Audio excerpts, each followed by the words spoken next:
Good morning. If you've got your Bible with you, go with me to the book of Genesis.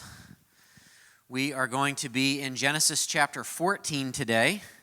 If you don't have a Bible with you, but you would like to follow along with us, there are Bibles that are in the chair racks there in front of you. Feel free to grab one of those. And if you do not know where to find things in the Bible, that's okay. We have people each week who are unfamiliar with the Bible. Genesis is the very first book in the Bible. And if you start making your way forward there, you should find Genesis chapter 14 in fairly short order. When an author is writing a story, and I should say when an author is writing a good story, they have a wide number of tools to use to make that story better. These tools that can be used by an author to enhance a story are often referred to as literary devices. And an author who is using literary devices well is using them to draw connections, to enrich the story, to add layers of meaning into it. And one of the literary devices that an author might have at her fingertips is the literary device of foreshadowing. You may have learned about foreshadowing in a junior high or high school or a college class, but foreshadowing is a literary device in which something that's going to occur significantly later in the story is anticipated early on in the story. And many times when foreshadowing is used well, the anticipation of that is very subtle, so that you don't even realize when you're reading this that foreshadowing is happening, that it is anticipating an event or a person that's going to come into the story at a later time. Sometimes it's easier to give an example than a definition, and so I'll give you one I found from the book To Kill a Mockingbird, which many of you have probably read at some point in your school careers. But in the story of To Kill a Mockingbird, that one of the main characters, his name is Atticus Finch. He is a white Southern lawyer in the Depression. And at the beginning of the book, he describes courage to his children this way. He says, "It's when you know you're licked before you begin, but you begin anyway and see it through no matter what." Now, at this point in the story, Atticus Finch has not yet met the African-American man who has been unjustly accused of a terrible crime and who is eventually going to be unjustly killed for a crime that he did not commit. Atticus Finch is going to have to live out the definition of courage that he shares with his children at the beginning of the story. And so once the story is over, the reader can go back and say, "Oh, that sentence, that definition has much more meaning now at the end of the story than it did at the beginning before I knew all of these things were going to happen." That's foreshadowing. And this morning we are going to see an example of foreshadowing in Genesis chapter 14. And it's going to be in the middle of a story where you would never expect it to happen. Let me do my best to bring you very briefly up to speed for what's going on in Genesis chapter 14 through the first 12 or 13 verses. The first 12 or 13 verses of Genesis chapter 14 record for us a local skirmish in the Jordan Valley. We have basically 4 kings who form a coalition, and another 5 kings who form an opposite coalition, and they have a battle between them. This is a normal sort of thing that happened all the time in the ancient world. And D.A. Carson has told us that when we think of these kings, we should think more of town mayors than what we traditionally think of as kings. Because kings, we usually think of these large kingdoms, these huge armies. But what was often taking place in the time of the day is that you would have a king over a city a small region around them, and these cities and regions and kings would constantly be forming these shifting coalitions to gain power or to protect themselves. And what happened in this story at this time would never have been worthy of including in the Bible. It was one incident of perhaps hundreds of incidents that occurred all of the time that would have no point in being in the Bible, except one of those kings that's involved in one of these coalitions is the king of Sodom. And if you've been with us up to this point, then you know somebody important in our story is living in Sodom.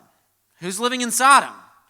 It's Lot. Lot has moved his family to be near Sodom and eventually in Sodom. And though he has no part in this conflict, he gets caught in the crossfire. So that when the coalition that is composed of the king of Sodom and several other kings, when they lose, Lot and his family and his possessions get carried off with the victors. So, word comes to Abraham that this has happened. And if you're Abraham, how might you receive this word? Well, I guess some problems just take care of themselves. After all, he's done all this to bring Lot with him and to care for him. Lot is in some ways receiving blessings from God because these blessings have been promised to Abram, but Lot has been nothing but a thorn in his side. Lot's herdsmen have been engaging in conflicts with Abram's herdsmen, and it's been such a big deal that they've actually had to separate. And Abram, in his magnanimity, has said, you know what? Even though the promises were made to me, and this is my land, Lot, you can have your choice. You can go wherever you want. Lot chooses the best for himself, and look what happens. And if you're Abram, and you're probably a better person than me, you're definitely a better person than me. But if you're Abram and I'm Abram, I'm thinking, well, got what's coming. But that's not what Abram does. Abram does not turn a blind eye to his nephew and his family who have been taken captive. And the Bible tells us this in Genesis chapter 14, beginning in verse 14, the Word of God says, when Abram heard that his kinsmen had been taken captive, he led forth his trained men, born in his house, 318 of them, and went in pursuit as far as Dan. Dan is a place, not a person, named after a person, of course. Verse 15, and he divided his forces against them by night, he and his servants, and defeated them and pursued them to Hobah, north of Damascus. Then he brought back all the possessions and also brought back his kinsman Lot with his possessions and the women and the people. Now you would think that everything that I've just described up to this point and told in pretty short order, you would think that this would be the focal point of this story, because this has all the ingredients of a good story. You have danger, you have rising conflict, you have people being captured. You have a hero rising to the occasion, going out to rescue those who have been captured, fighting in a battle, and returning victorious. You have a whole narrative arc of a circle, of a story, and you would think that would be the focal point of why this is in Genesis chapter 14. You would think that this is where the action is. But the focal point is actually what happens when Abram returns. After all the action is over and everybody's been rescued and living happily ever after, that's the focal point of this story. Because when Abram returns home in victory, two kings come out to greet him. Look with me now at verse 17. After his return from the defeat of Chedorlaomer and the kings who were with him, the king of Sodom went out to meet him at the valley of Shaveh, that is, the king's valley. And Melchizedek, king of Salem, brought out bread and wine. he was priest of God Most High. And he blessed him and said, "Blessed be Abram by God Most High, possessor of heaven and earth. And blessed be God Most High, who has delivered your enemies into your hand." And Abram gave him a tenth of everything. And the king of Sodom said to Abram, "Give me the persons, but take the goods for yourself." But Abram said to the king of Sodom, "I have lifted my hand to the Lord God Most High, possessor of heaven and earth, that I would not take a thread or a sandal strap or anything that is yours, lest you should say, 'I have made Abram rich.' I will take nothing but what the young men have eaten, and the share of the men who went with me. Let Aner, Eshcol, and Mamre take their share." Okay, this is the focal point, what I've just read, of this story. Not the battle, but the return. And there are two kings we just read about that greet Abram and his victorious army when they come back. And we've got the king of Sodom.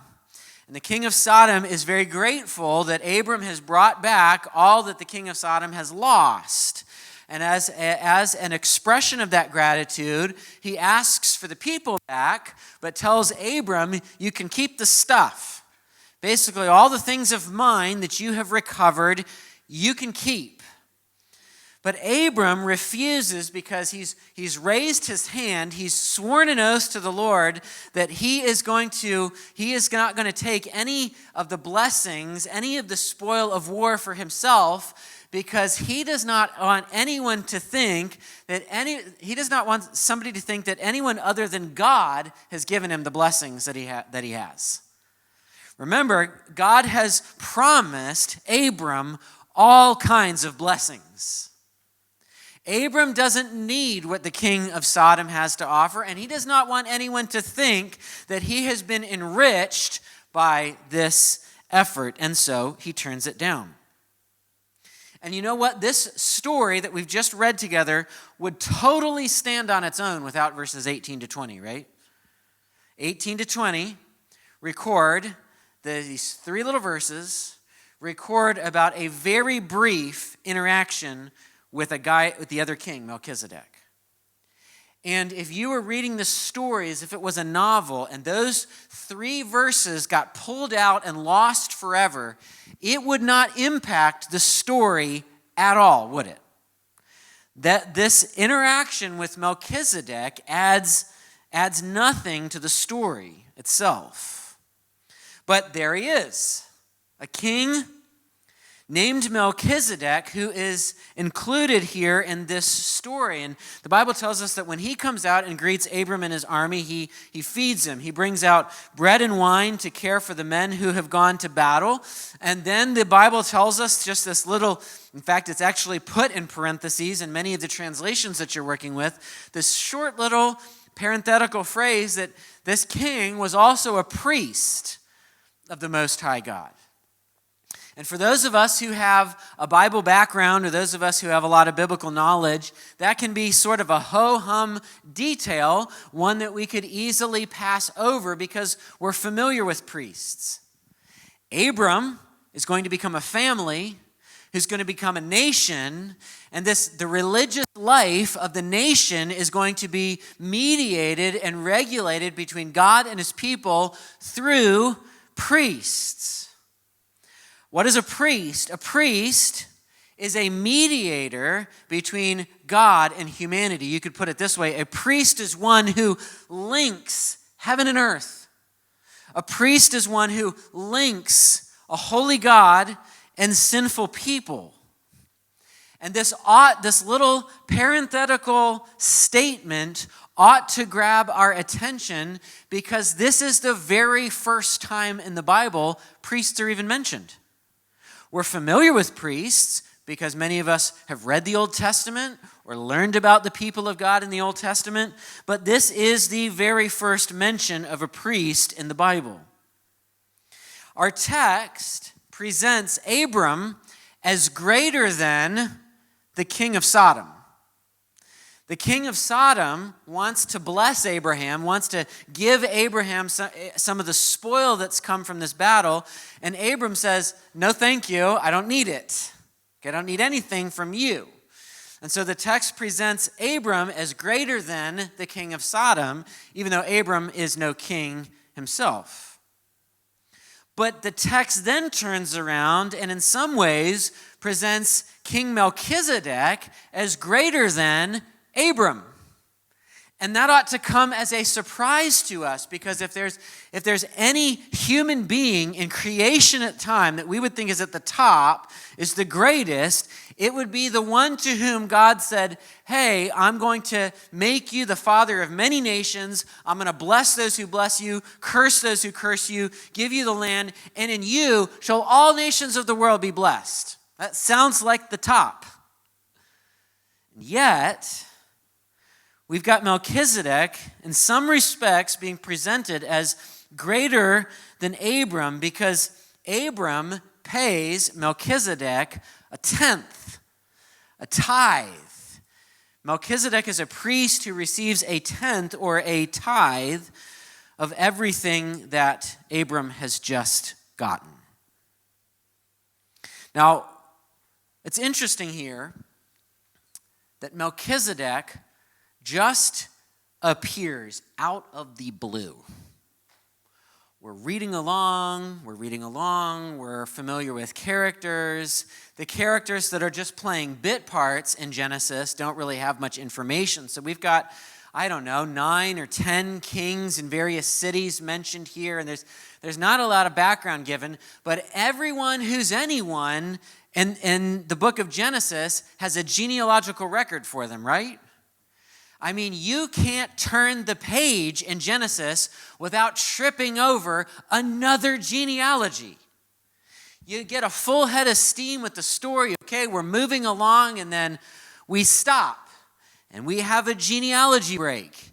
And we know whose father is whose father is whose father is whose father, all the way back to Adam. It happens over and over and over again, and every significant person in the book of Genesis has this genealogical record, except for Melchizedek, who just kind of shows up.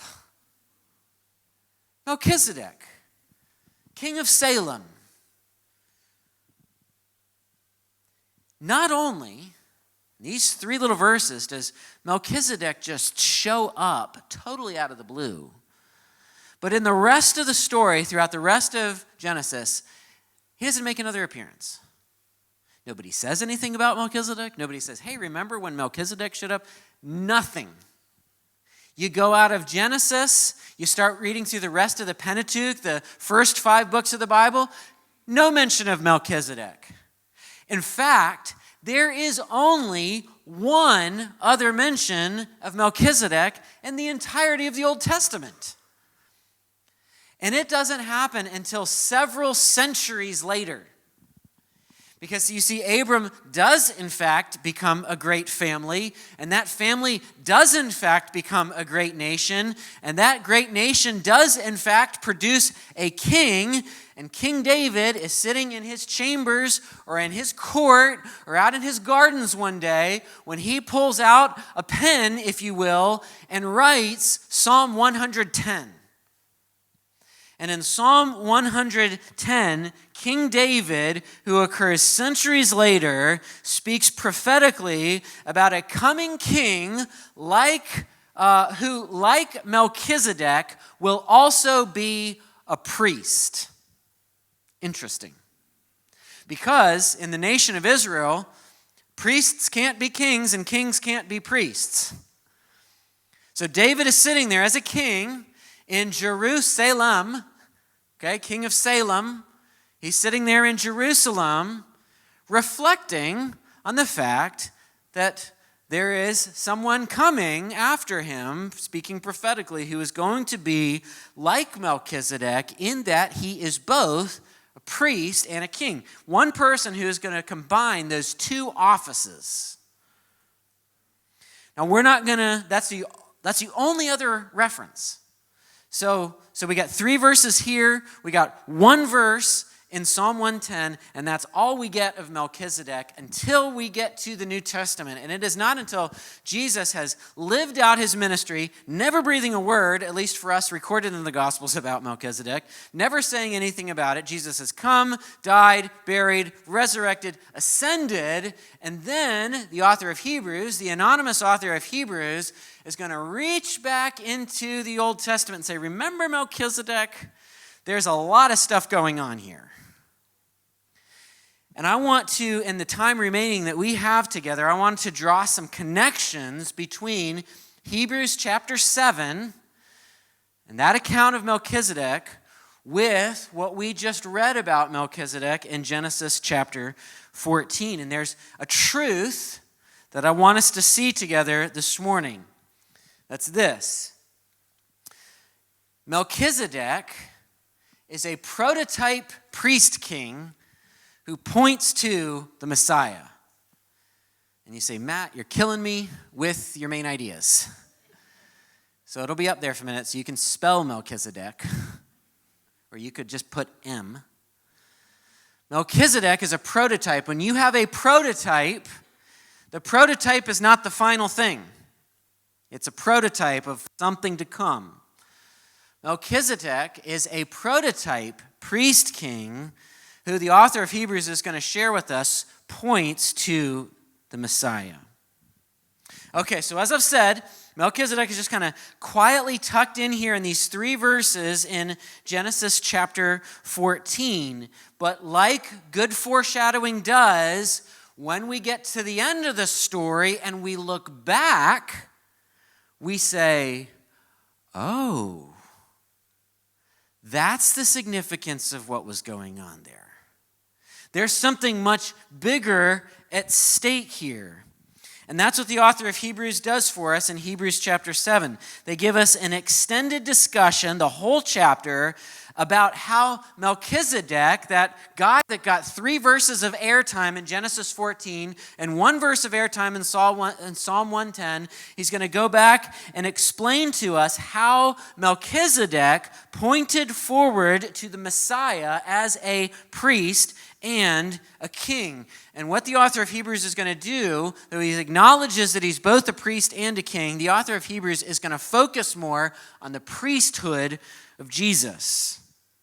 And there's a lot that could be said here because Hebrews chapter 7 is making a long and involved argument, and we don't have time to go through the whole long, involved argument this morning.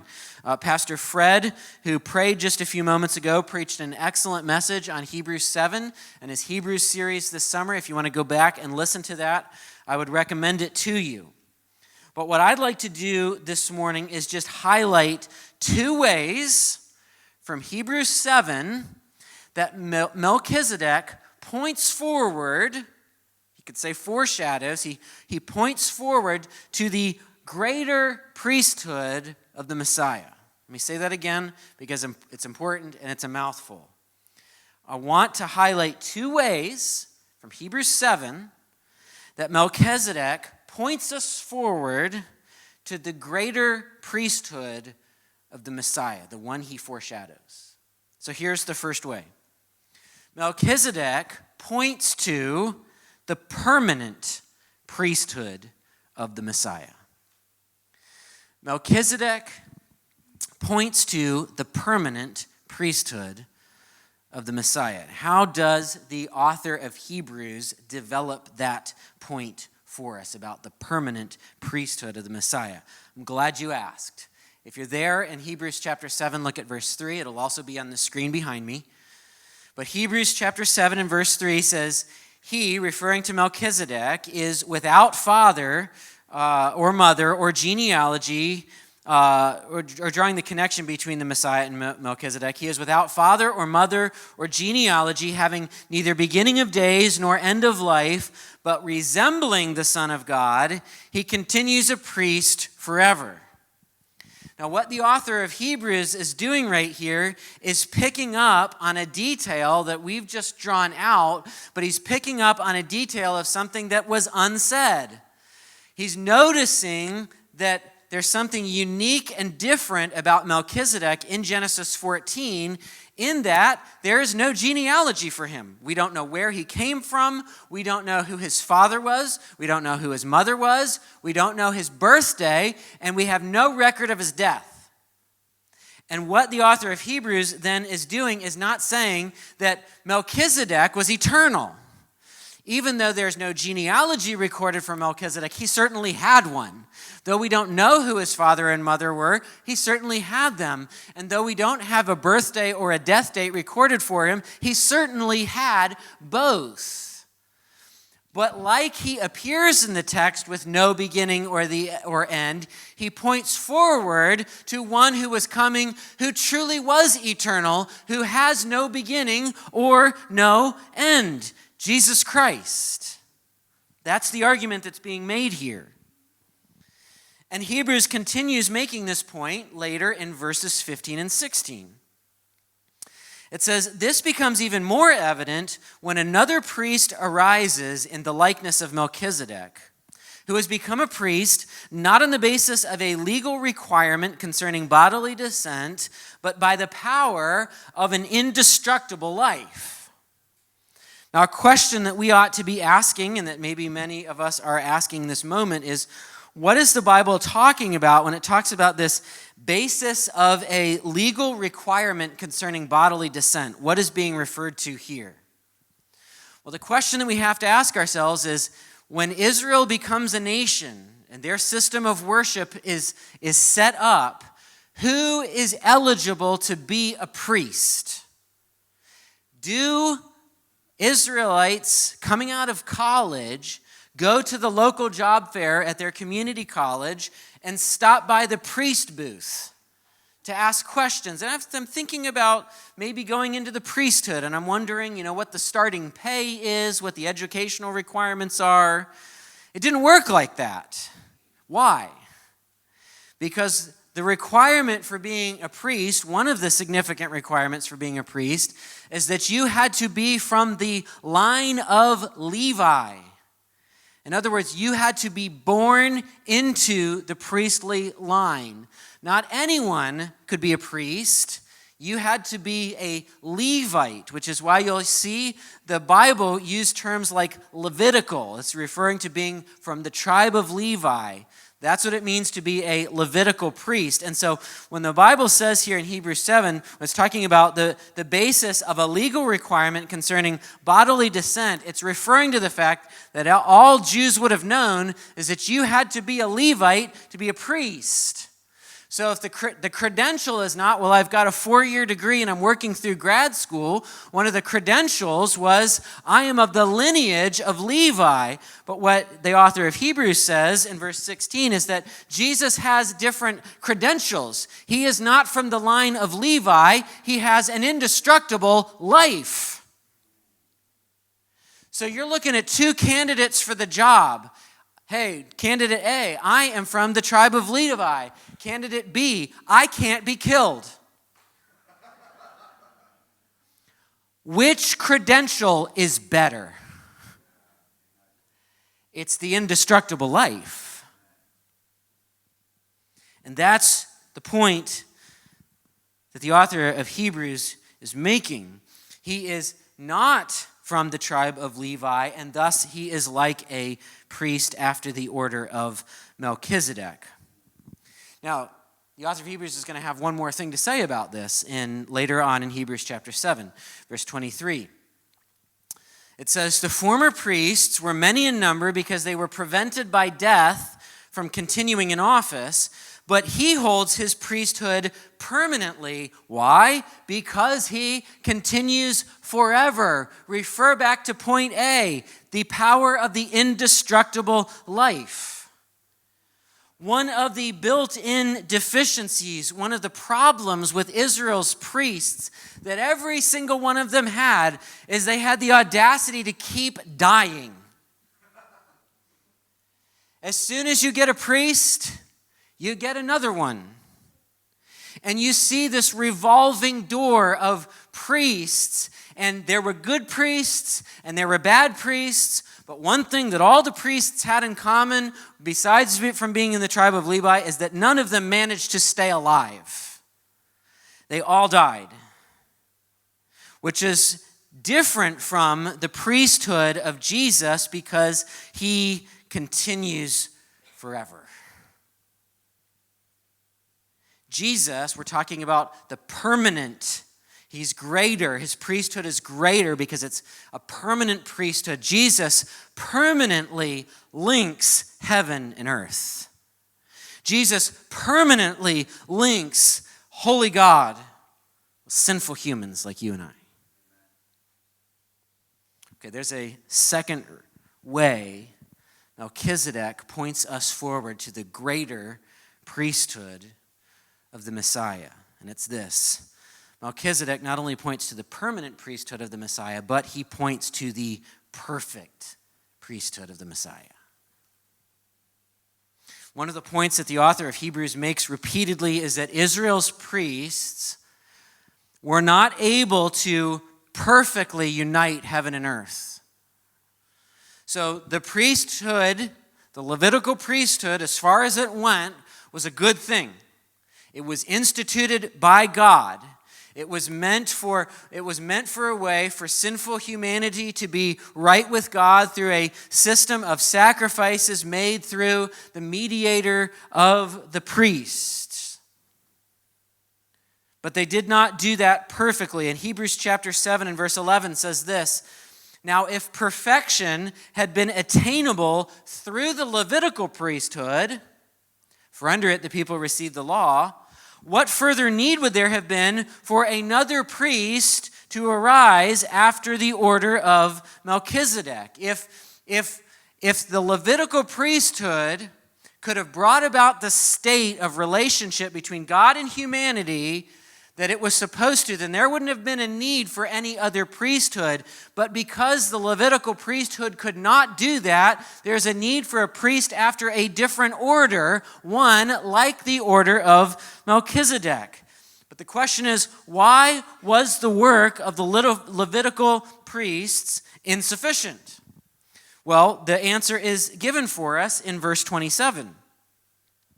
Speaking of Jesus, the Messiah, it says, "He has no need, like those high priests, to offer sacrifices daily, first for his own sins, and then for those of the people, since he did this once for all when he offered up himself. For the law appoints men in their weakness as high priests, but the word of the oath, which came later than the law, appoints a son who has been made perfect forever." Now, there are a lot of things that we could unpack in those verses, but we have to stay focused on our point, and that is simply this. You can't have a perfect priesthood without perfect priests. You can't have the work of the priesthood perfectly done, the perfect joining of heaven and earth, the perfect joining of God and man. That cannot be done through imperfect mediators. And the Bible has just told us that even the best, even the most well-intentioned of the priests who were from the tribe of Levi, before they did any mediating between the people and God, they had to start with the man in the mirror. They had to offer up sacrifices for themselves. And because you have imperfect people acting as mediators between God and humanity, you do not ever have a perfect priesthood. But Jesus is different. Jesus is a priest after the order of Melchizedek. In other words, he's not from the Levitical line. He has no need for sacrifice for his own sin because he himself is sinless. And Hebrews makes the point this way in verse 26, "For it was indeed fitting that we should have such a high priest," as has just been described, "holy, innocent, unstained, separated from sinners, and exalted above the heavens." That's the argument that the book of Hebrews is making. We've got a perfect priest, a perfect priesthood, who perfectly unites a holy God and sinful man in a way that is permanent. Okay. Isn't it interesting? Once you know the whole story, isn't it interesting that the seeds of this were sown because of a local skirmish in the Jordan Valley between rival kings? Unbelievable. But let's press it further. It's great, you say, Matt, that you were able to work the word prototypical into one of your main ideas. Love seeing the connections between Genesis chapter 14 and Psalm 110 and Hebrews 7, even though we've been able to just scratch the surface. And so now I can see that the storyline of the Bible is woven together once again in a way that is even more amazing than I ever could have imagined, and we've only just scratched the surface. And what can happen is we can say, that's great. And we've just had an intellectual exercise where, okay, I see that Melchizedek points to the Messiah. Awesome. But does that make any difference in your life? Because Monday's coming, and you got to go back to work. And Wednesday's coming, and there's still a lot of week left. And Thursday night's here, and what relevance does all of this have for my life right now? Well, the author of Hebrews understands that, because there's a verse in Hebrews chapter 7 which helps us explore a little bit the significance of this for our everyday lives. It's verse 25, and it begins with the word consequently. That means here are the consequences of these truths. These truths are not meant so that you can pass a theology exam. They're not meant for you simply to remain in a high tower. There is something that you are supposed to do with these truths in your heart and in your mind and in your actions on your everyday life. What are the consequences of it? Hebrews 7:25 says this, consequently, speaking of Jesus, he is able to save to the uttermost those who draw near to God through him. Why? Since he always lives to make intercession for them. Who's the them? You. You've got to plug the word me in there. Not just think of yourself as the aggregate. He does this kind of thing for us, but Jesus always lives. I'm saved to the uttermost, and Jesus always lives to make intercession for me. Now, both these ideas that we've talked about, Melchizedek is pointing forward to the permanence of the priesthood of the Messiah and the perfection of the priesthood of the Messiah. And both these ideas of permanence and perfection are found in this verse. Jesus always lives. That's permanence. Indestructible life. Forever. Jesus always lives to make intercession for us. Jesus always lives to make intercession for you. What that means is that there is never going to be a gap in your coverage. When my family moved here from the Detroit area to here, going on 9 years ago, one of the things that we had to do is to keep our health insurance coverage going. We had to use something called COBRA to bridge the gap between the insurance we had and the insurance we were getting. And the beauty of COBRA is you can pay 100,000 times more to keep your insurance for 6 months.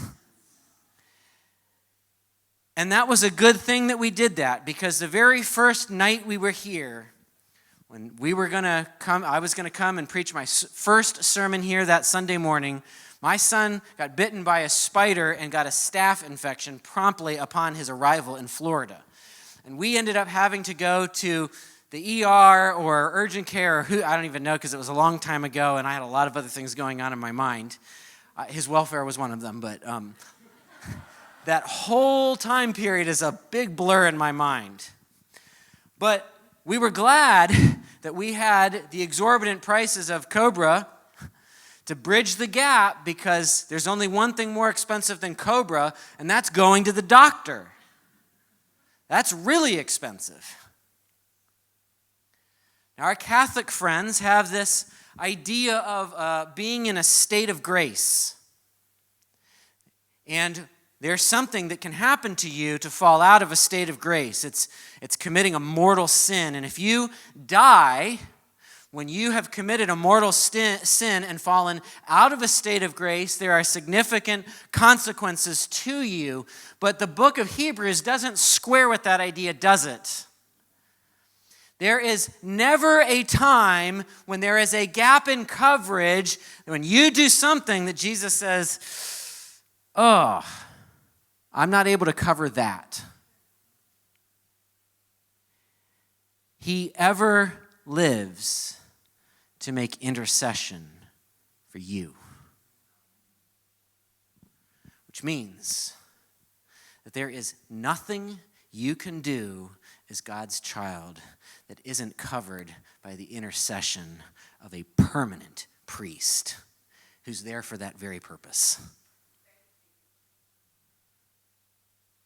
There's more. This verse also says that Jesus saves to what? To the uttermost. The author of Hebrews could have just left it at Jesus saves those who draw near to the Father through him.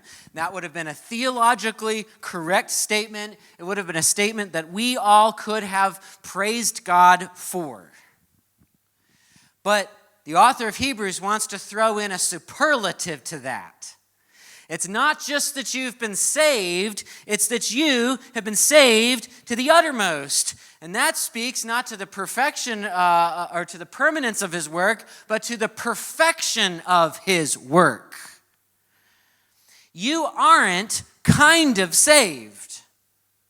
You aren't mostly saved. You aren't saved with fine print. The Bible says that you are saved to the uttermost. And yet some of us are living day by day and week by week as if that verse said we've been saved to the almost.